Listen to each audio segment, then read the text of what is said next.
Hello everyone, I'm Stu. And I'm David. And this is the Brews Brothers Show. Today is our first branch out into a new concept that we're doing called the Brews Brothers GO. And we are sitting right now at Hustler headquarters in sunny California. And we're interviewing our friend here, Tex Hagen, who is an editor and has worked for the company for over 40 years. Tex, thanks for having us. Thanks for having me. So you guys stay tuned, watch the show.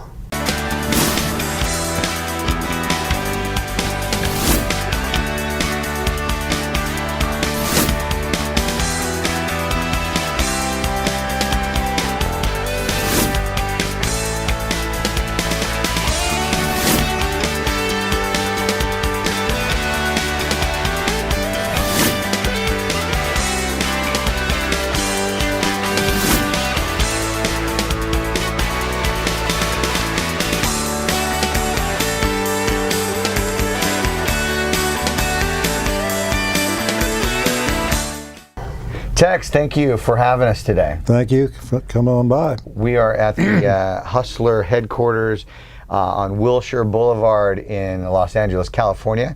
Yeah. And Tex and David and me. We're here. All in one room. Tex, tell me a little bit about the beginning. You started with Hustler when? I started back in April of 1977. The magazine had just started a few years earlier back in Columbus, Ohio. So you were pretty right on the beginnings of this. In its infancy, it was still wearing diapers. What's different about the magazine back then than compared to say throughout your career? Well, first of all, it was just in like a small Midwestern conservative college town, and then Larry is doing this outrageous magazine, which back then, before cable TV and all sorts of stuff, really kind of neuralized the whole thing in the sex business. It was really just kind of a far out kind of experience. But within a year we'd moved out to Los Angeles, so suddenly now we're out in Glitzville here. So Glitzville, I like it. Yeah, it's like Beverly Hills. It is right around the corner. Where do you think the line is? Like, do you consider what Hustler does to be adult entertainment? Is it pornography? Is it art? Is it all three? Well, I'd say you're right. I think it's all, kind of in the eye of the beholder, I guess. I mean, it's it's got adult content, explicit adult content. It still takes the world seriously and does run feature articles on political, environmental issues, social issues. But its reputation is still a porn magazine. I mean, it's kind of like, even if you have a Nobel Prize winner in there, which one time we interviewed a Nobel Prize winner. Did you? And then if you turn the page, there's some girl getting splattered. But it's kind of like this is what happens. Still read it for the articles, right? Yeah, there's probably a couple of people, But I mean, it's still a serious matter. It's unlike any other adult magazine ever, because of Mr. Flint. I mean, he has his vision, and. They run a picture of him on the opening page of the magazine, flipping him off, the famous bird thing that we all. I can't believe that you followed me up here for a few miles. I didn't flip anyone off. So tell me, you've had a lot of different positions within the Hustler organization. What did you start at? I was a copy editor back in '77. Basically just proofing and editing stuff. A few years later, became copy chief. Back when we had like 20 magazines. And of course, you probably have degrees in that, and you probably went to college to be this. Well, I dropped out of a couple of major universities. Actually, my dad, went bankrupt, had to drop out of school, but I was able to get jobs while everyone else was getting degrees and they couldn't find work. And you were working. Just right. 1969 was a good time to find a job, apparently, which is kind of funny that my journalism career began in 1969. I was going to kick out. February 6th, I remember the day exactly. I'm lucky I know my own birthday. Yeah. And he remembers like all these different dates like from when he did this job to when he did that job. So you started out as copy editor. Yeah, and then in '83 I became managing editor, and that was a pretty wild time. We were putting out these like 250-page magazines, and that's when we did the Jerry Falwell parody that became the Supreme Court case. It became the basis of Milos Forman's film about Larry. And yeah, I mean, we were doing. I thought the magazine did more outrageous things before Larry ever decided to hire lawyers. I think at some point we became a little too. But I mean, you get sued a lot. Sure. I mean, So you think so? Before what year? What year did he start going? Okay, maybe we need to have. Well, no, I think he always had lawyers, but sometimes he'd just say, I don't care. Let him sue me. I'm sure they're glad they're not suing me. Although I testified in South Carolina, Boston, Cleveland, but the only time I get to travel on someone else's dime is if Mr. Flint gets in trouble. So those cases were about what? Those cases. One was a trademark infringement, and I think the one in Boston was trademark. Oh, the one in South Carolina, apparently someone wrote a letter talking about their swinging lifestyle, but actually the people that were the swingers weren't actually the people that were identified as the swingers, and then they sued us because these other people say, yeah, we're great swingers here in Greenville, South Carolina, but apparently they weren't the swingers. And I don't picture South Carolina as being the swingers' capital. But apparently it seems like it's a little bit more Bible Beltish. And then in Cleveland, there was, I believe she was a newscaster, and they used to do this section called News Babes, and they had, kind of salacious photos of different people and some, naked, and she was. I can't remember. This was like 10 years ago, but apparently we ran some pictures of her, and apparently, I guess it was an invasion of privacy thing. But she actually sued and won. So I came up with my great line on the stand, because we were reporting it as news, but these pictures may have been like 4, 5, 6 years old. So I'm on the stand, and her attorneys asked me a question. Well, it's like this. If you were like living under a rock or just were gone for a long time and suddenly someone reported that the Titanic sank, wouldn't that be news if you didn't know it had sunk? It's news to me. It would be news to you, right? But they didn't feel like that was. But and I was the only guy on the trip that liked it because I lived in Columbus for 8 years, so like being in Cleveland wasn't so bad. And I had a few of my model friends hanging with us. Mm-hmm. So, I guess I think Mr. Flint's won most of them. There's a few, but I stay behind the scenes. It's kind of rare that I even got to do anything like that now. But Nice. What is what's your favorite thing that you've done with the magazine? Do you have a particular job or project? It kind of goes both ways. I mean, I did a magazine called Hustler Busty Beauties for like 16 years, from 1988 till 2003. So I had my own magazine and I did my thing, and I got to be creative and funny, and that was kind of nice. I was kind of autonomous, and no one knew I was around, and. So now the Busty Beauties, were those more naturals? I mean, now it's probably all. No, I think it was half and half. Yeah. I think the faker ones were. Let's see. The faker ones. Actually, Russ Meyer was pals of mine for a while. The filmmaker, Faster Pussycat, Kill, all that stuff. Mm-hmm. He liked the fake tits. When they're 80 years old, they're still going to have great tits. So, was there a point where that was a big transition, like, up to what, the 90s, more natural, or? Well, they went back and forth. I mean, the strippers were getting all these ridiculous, crazy boob jobs. I mean, but then girls with really large natural tits tended to be more buxom. So then you had to go back and forth. And it seemed like the Flint Empire still didn't really want a whole bunch of Rubenesque models. So then you get into the fake ones. But yeah, I mean, you get what you get. But I had this thing where that if you have to get weight training to handle your wife's tits, maybe perhaps they're a little too big. Yeah. Or if they look like the conning tower on a submarine. But and I actually, in the utter nonsense part, I actually stick in girls with little tits because little change of pace. Sure. You know. Got to have the spectrum of boobs. And, his love is but you know, as sales went down, they eventually decided to sell it. They moved me on to other things. And one of those things was putting the Beaver section together, which is the amateur models. And I've been doing that since 2004. And I really enjoy it. I mean, the girls get really excited to be in the magazine. And, you know, so... Those are everyday people, right? Yeah, for the most part.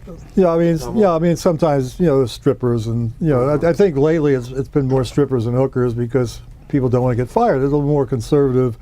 You know, we've had at least 4 or 5 I know about that lost their jobs because of this, or their boyfriends find out, or their husband do this.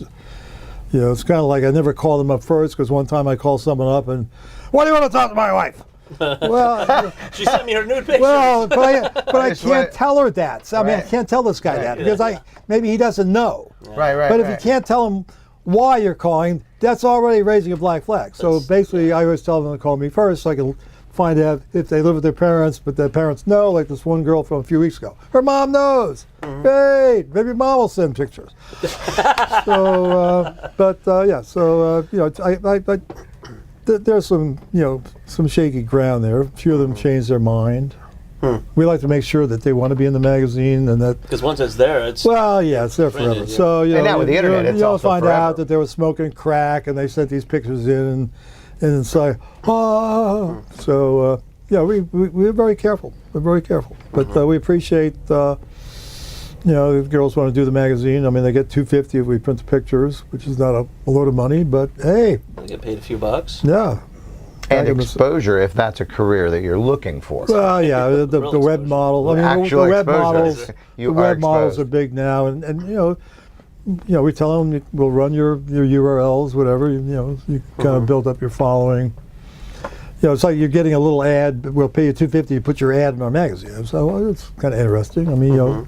You told us a little earlier a story of getting the job and what it took to get the job here and what happened. Well, yeah, I actually, You have a little letter up yeah, here for my this. letter of rejection from what was that October 4th, 1976, day of the bicentennial year. Rejection. Yeah, well, yeah, I applied for a job there a few times. Didn't have a college degree, and I think I applied 2 or 3 times. I was actually editing Russian translations at Ohio State for 8 years.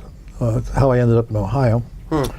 And then one of my roommates, I lived in a house with 4 brothers and a sister. Their dad was the president of Ohio State University at the time, and he was working at Hustler. They needed someone. Hey, I know this guy looking for a job. He's an editor. Yeah. And then they hired me. Wow. And I remember the production assistant at one point, you know, she's going, wow, the guy plays hockey, but can he read? Yeah. And this is And a true luckily you could. This is a true story too. The first time I met Larry Flint. It was lunchtime. The local news team was in there to interview him. He was trying to round up some people to sit in the art room. Back in that day, there was like 8 or 9 art directors. You know, you're using razor blades, and you know, it's not all this computerized stuff that we got now. So you get like 8 art directors. Now there's like 2 editors, 3 editors here. So I'm in my office, and Mr. Flint comes by, taps me on the shoulder, and he looks at me. And I have 26 stitches in my lip. I got elbowed in a hockey game the night before. I looked like a Yabanki. And he said, oh, I can just stay here. That's okay. So we'll find someone else. You know. Now, what year did the movie come out? The movie came out in 1996. Principal photography, I guess, was done mostly in 95. And then they came here to the building and worked for 3 or 4 days. And a bunch of staffers were in there, including myself. I guess I became one of the world's most famous extras. So you were actually in the movie. Yeah, I had a non-speaking part, although the blow it out your ass Arlo didn't make it, so I guess I didn't get. I think that the lines. maybe you can find that. It's laying on the floor somewhere. Well, no, the thing is, I'm going to find. Actually, I'll try to get you all a copy of the DVD if you haven't. Have you seen the film or not? Yeah. Oh, you have seen it. It's been a while. Ago. Yeah. So Woody Harrelson. Did you get Woody? First time before the movie was even shot. I'm at work, not in this office. We're downstairs, and Larry's bodyguard comes in. Larry rolls in with Woody Harrelson. Literally. You gotta Literally rolls in. talk to Mark. He knows everything. He's been here since the beginning. Well, a couple of years later. But actually, the screenwriters never did talk to me. But I got to meet Woody. Got to hang with his brother, who played Jimmy in the film, a few times. I thought it was kind of neat to be in a movie with Anthony Schiavelli, the teacher from Fast Times at Ridgemont High. Yeah. And he was in a couple of other Foreman films. So I got to be in the mass firing scene. I got to be in the, I thought we fired y'all. And I'm wearing a gray suit. I'm standing next to Crispin Glover, who is kind of a strange fellow. And apparently, according to Larry, the Arlo character that Crispin played was kind of a composite of me and a couple of other editors. But for the most part, there's a couple of things that were different in the movie. Larry, unfortunately, was shot right after coming to California. That wasn't the catalyst that got him to move out of Ohio. But in the movie, it was he got shot and then moved. Yeah. Southern But California, Hollywood takes all sorts of liberties. Sure. Even Gotta his move the lawyer, storyline. his maid lawyer that took him to the Supreme Court actually wasn't the lawyer that was shot. But you can't make now you can make these big miniseries on Amazon and stuff where you can get everything in. And poor Gene Reeves, this guy, the local attorney from Georgia, that actually got shot. But the movie, the only major fault I had with the movie was that it made it look like the editors were all just Larry's pals hanging around. Hey, we could do better than this. But it's Hollywood. It's not. He did hire people from all over, and they all hated Columbus except me because I was already there. I miss Texas, but I had a job. That's why I'm still here. I don't like going to job interviews apparently, and. That's good. You've been there a long time. Who does, right? Your resume is just one thing. It's kind of crazy how long it's been, but. It's a long time to work at one place. That is a long time. I've done so many different things. So it's not like it wasn't like I was pounding license plates at San Quentin for 4 years. I've done dozens of different things, and every day was different. And even now, my days are different depending on what sometimes I have these little week cycles where I'm doing this magazine or that magazine. But I just couldn't help to think with all these years, how many sets of boobs have you seen on different women? I don't know. Quite a few. And apparently, most of the women in the magazine have two, slightly above the national average. But any weird ones like three or any ones or. Well, we did a fake three. Hustler did a fake three, and they kept saying this wasn't trick photography, and it wasn't. They actually made this prosthetic. They made it. It kept on moving and melting from the lights, but it wasn't photoshopped. But it was so. So was that right after? It was so. It was the three-boobed girl in the Schwarzenegger movie. Do you remember? I can't think of the name of the movie. I can't either. And it's like a space Total movie. No. Maybe it was Total He Recall. went to Mars. Yeah. Was that Total Recall? I think so. We're gonna look it up. Now tattoos are really big. Have you seen that transition into the modeling? Because it used to be tattoos were a thing that might get you labeled as being less than a stand-up citizen.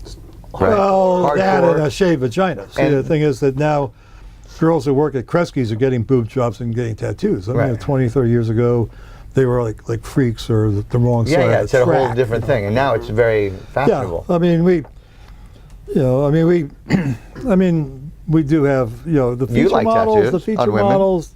They kind of like. Does your girlfriend have a ton of tattoos? She has a few. Well, there you go. Mine has a tattoo on her leg. Maybe a little bit. Do we have a leg picture? Oh, she's wearing slacks. We don't have the legs. Okay. Well, that's all right. She's got a big tattoo up the whole side of her leg. So you said currently you've got different projects. So I know that one of the things that I noticed that you do from your Twitter account is the beaver hunt. Right, the beaver hunt is probably my most time-consuming thing because it takes a lot of time to hunt for beaver. I'm sending out tweets now. We used to just get overwhelmed with submissions. Now they're lower. We used to get submissions every day, and I basically do the whole deal. I try to find the girls, they process Tell me their what, paperwork. tell me what the Beaver Hunt is. For those that have never seen the magazine, and Dave has led a very sheltered life. He's never actually seen Penthouse, Playboy, or Hustler magazine. Okay, well, it started in 1976. Maybe a couple. You know, it's just amateur models, new models, send us pictures, a very rigorous protocol with releases and IDs, and pardon me, make sure that they want to do it, and then once I have the content, which has gone from Polaroids to digital photos now. I'm glad I sold my Polaroid stock, and then all the materials go to the record keepers upstairs to establish that the release is valid, the ID is valid. It's a big vetting process. We don't just take the stuff and run with it. It's a lot of safeguards. And I also have a thing where I want to talk to the model. We don't make anything up. I send them a questionnaire, like 20 or 30 questions, so we can not print a whole bunch of horseshit about them. My analogy is, you make up copy like, the girl likes water skiing and horseback riding. Then you find out that one of her sisters drowned water skiing, the other one was killed falling off a horse. So I don't like to make stuff up. I kind of like to make sure it's all above board. And then once I have all the materials, then I actually use my computer here and put the pictures in boxes, write the copy, send it down the pipeline, and out the door it goes. Now, do you that is quite a process, right? Now, do you like the process now where it's computerized better than when it was? So you must have had a lot of mail back in there, because people would have to send you the Polaroid. I can't even imagine. Oh yeah. Well, we still get. Stacks. Actually, that's from a third-party photographer there. But we get all those plastic envelopes. Each one of those are applicants, most of whom have either disappeared or had a hassle with one of our photographers. I can't use them. But I like the whole. I mean, because as I've gone along wearing all these different hats, although my hat's over there right now. I get to, with computers, the page you see, I actually put together right on this computer here, little boxes. I don't know if you won't see it, but maybe Dave and Stu can tell you about it later. There's a lot of stuff in this room that we cannot show on the camera. So yeah, it's kind of a it's kind of a. Was it a big learning curve for you to transition to the computer for editing? Well, it took a little bit, but I used to use an acoustic typewriter. It's still got the same keyboard, basically. Yeah. Yeah, it's the same thing, only different. So let's say that there's somebody watching right now, and they're like, I want to be the Beaver Girl. Okay, they can send an email inquiry to beaverhunt@lfp.com. That's like L as in Larry, F as in Frank, P as in Peter, or Larry Flint Publications, lfp.com. Maybe they can mention their birthday, because we're going to find out that she's 11. Hope you don't get submissions from 11-year-olds. No. We actually praise the Lord that we have it. We did have the Tracy Lord scandal way back when she fooled everybody. But when you're 16 and I've heard of it. Oh yeah. He says with no expression whatsoever. Yes, I've heard of her. Wasn't she a movie star? Yeah, then she became an R-rated. She did the crossover. Yeah. Yeah. So she became quite industrious, didn't she?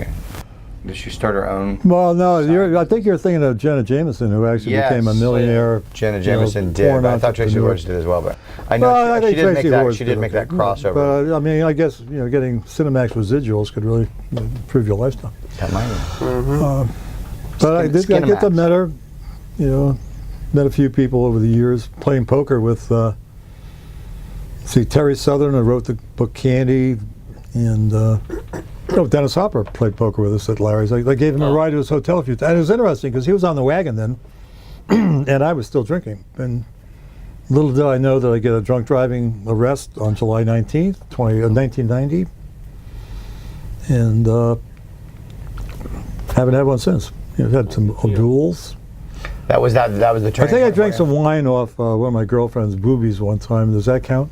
It counts for something. It counts for something. Has Playboy, Penthouse, are those your main competitors, you think, still, or were they? Yeah, but basically, I mean, there's like hundreds of other skin magazines, although they're dying like flies because the whole print publishing world has kind of been at the peril of the internet, the economy. Cost of paper is very expensive. The most expensive part of the magazine is the paper. Now, you guys have got, obviously you have an internet presence, and that's probably helpful. How do you feel like things like Pornhub and online pornography, has that affected your business, or is that work? Well, I mean, I'm sure it has, but I mean, it's out of my purview. But yeah, there is so much free stuff, but some of but I mean, the free stuff still has limited. We still have a loyal readership, and what percentage has never seen a computer, we don't know, but apparently some people really like holding up a magazine. You can swat flies with it, you can whack your whack something. Intruders. I'm not going to get into spousal abuse. I don't like that. Yeah. At any point, did nudity ever get old for you? No, that's one of the hazards of being a straight guy. Apparently, I guess. Hey, she's hot, and even and I've got this thing, and sometimes I have some differences with different staffers about that. I don't think a beaver hunt is a beauty contest. I think it's a showcase, a forum. If girls want to do this, that whether or not they're a 1 or a 10 on this crazy scale that maybe some people have invented, but I think that if she wants to be in it, I mean, there's some that maybe, but this is hustler. And sometimes I found if we ran a below average, is this sexist? I don't know. Well, whatever. Sometimes we get more submissions because, like, maybe the guy's wife or girlfriend's kind of hot, but, hey, honey, you're hotter than this chick. So I mean, sometimes it seems like it was like a feeder. You put in a 3 or a 4, and then maybe you get some 7s or 8s. The back end. It's got interesting. You trade off, but sort of the Ron Jeremy effect. Well, no. Like if Ron Jeremy can be in a movie and have sex with hot women, that kind of says you too. Not that there's anything wrong with you, Dave. You can have sex with all the hot women, but that anybody could. Now, you guys, Hustler is now also in the casino hotel business. Is that completely separate? Totally separate, and Larry's passion, and it's funny that you mentioned it. Hustler Casino ad on the country station when we were driving up Los Angeles. Yeah, that's really his pride, and it's doing very well. And I get worried that they want to pull the plug on the magazine. I think that they shouldn't, because it was the cornerstone of the empire. Still has its little name. Yeah, I mean, it's not making the money it used to, but no one's making the money they used to except the 1%. Fuck the 1%! So you've gone into other lines of business. Yeah, but the casinos, then the apparel store, they have half the floor over here now. The apparel people have. Now you have a big apparel store on Sunset. Yeah, but I don't know where the replacement went. It's the first one. I thought they sold that building, but I'm not sure if it's still there. Apparently I don't buy dildos and lingerie. Yeah. But there's stores all over, even like Cincinnati, where all the blankets. Not in Cincinnati. Yeah. And actually, there was one in downtown, and then there's one in Monroe, and I think the one out in the suburb, I think, of Cincinnati, one of the better stores. But they're all in New Orleans. They're all over. I think that's interesting because as a country, we act we're a little prudish worldwide, but it's not like people aren't watching or buying adult entertainment in the United States. They just don't want anybody to know about They just don't want to talk about it. Yeah. And which is why the internet's better than going like in Bananas, where Woody Allen buying these porn magazines, but he buys National Review and a few other magazines. Hey Joe, how much is that copy of Orgasm? And I'm just doing research, So, but the internet, you can be a perv privately. See, the guy that runs the liquor store doesn't know that. Oh, yeah, Stu's a fucking perv. Comes in here, buys these dirty magazines every day. He just threw you under the bus. bus. Not really. We don't want Mrs. Stu to get angry. Damn. Everybody Stu already does not knows. buy dirty magazines. Mrs. Stu, he's not a perv. Everybody already knows that Stewie is a perv, so it's not really something that we're trying to hide. I might be known as Mr. Innuendo. Yeah. Yeah. I can make anything a sexual innuendo. I have a funny porn story for you. So we are in a town in Charlottesville, Virginia, and we'd moved to a new apartment. And close to the new apartment is like a general store, convenience store kind of situation. And so we go in for the first time, want to check it out, what do they have?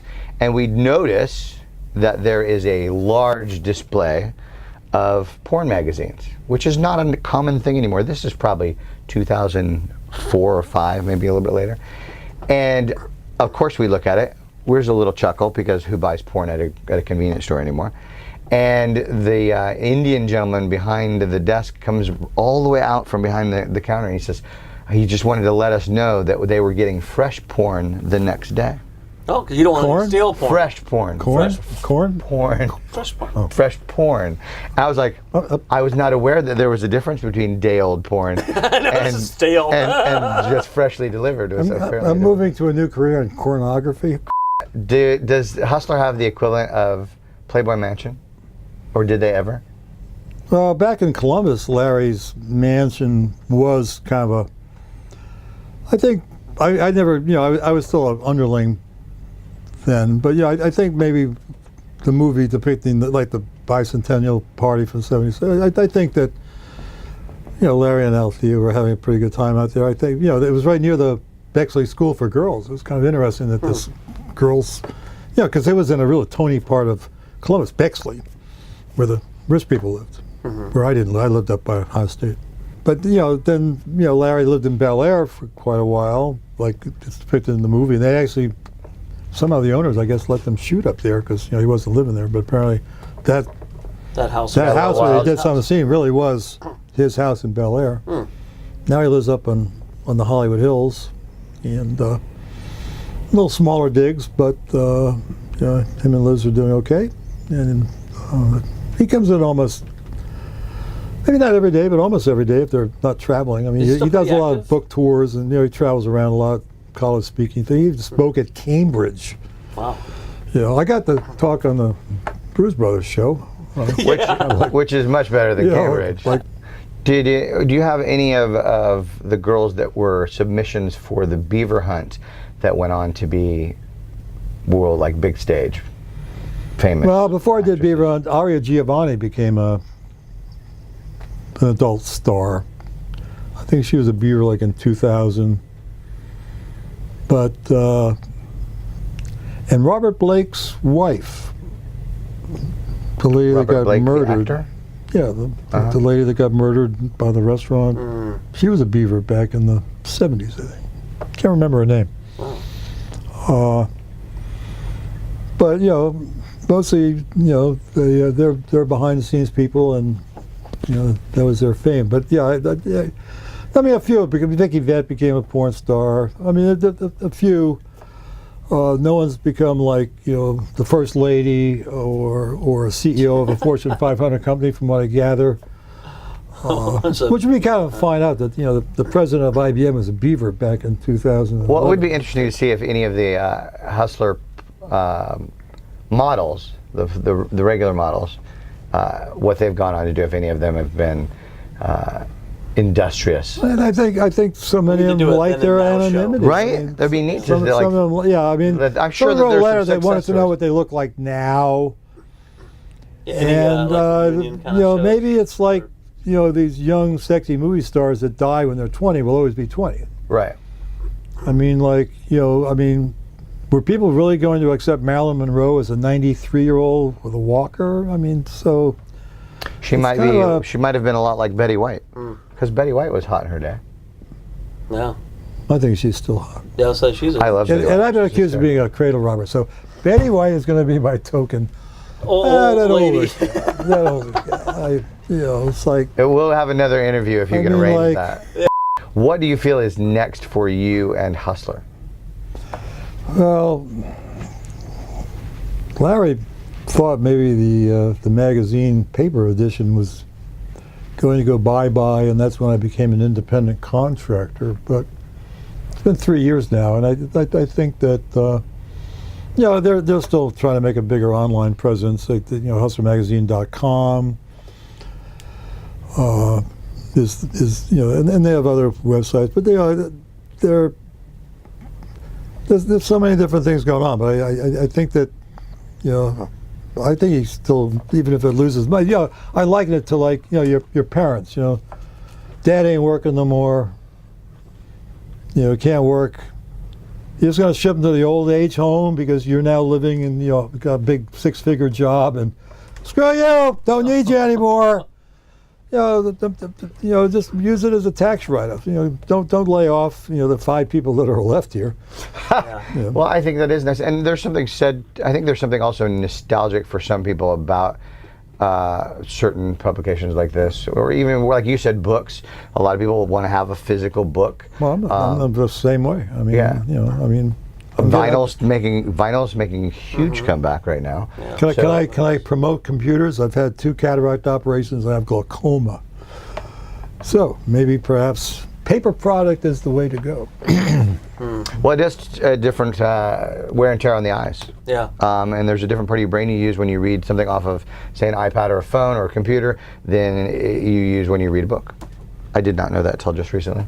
Don't ask me how I know that. I read it somewhere. Or I heard it somewhere. I have had cataract surgery in both eyes. Yeah. Now, the doctor wouldn't say it's computers, but it still seems like that's not really. It's like looking at a teal, these electron the waves of radiation. Different than a book. No radiation emanating from this one. Well, I really am excited that you were able to take time out of your schedule. Well, you took time out of yours. Hey, don't, I was going to be here anyway. It's a work day here. What is an average work day for you? Let's see. Talk show. Well, actually, I got to drink my coffee the all down at the donut shop. But, I drink my coffee, check my voicemail. I can't believe that this drummer in Pennsylvania that's been looking for beavers for 5 years, I think he's found 3, 4, but he always leaves these really long messages updating me on this one, that one. Okay. And then I check my emails. We got this Beaver of the Year contest going on, deadlines on the 7th. So I go through all the email ballots and print them out, stick them in the folder there.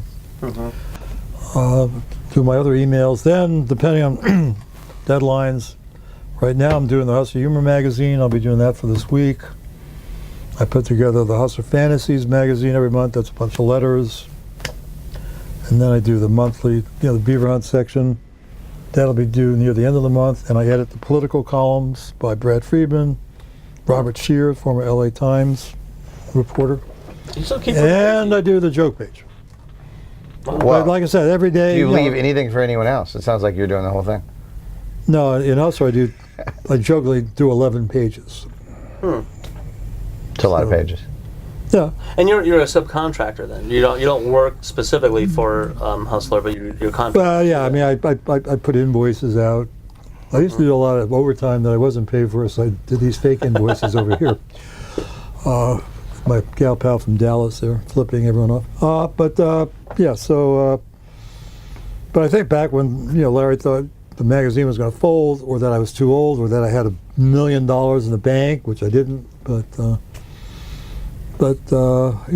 they still like having me around. So I enjoy it. I have a creative job, different. So we were at Hustler headquarters today, talking with Tex Hagen, editor and freelancer for Hustler Magazine and Hustler Inc. And I'm Stu. And I'm David. And I'm this Tex. is the Brews Brothers Show. Tex, I'm digging your socks, man.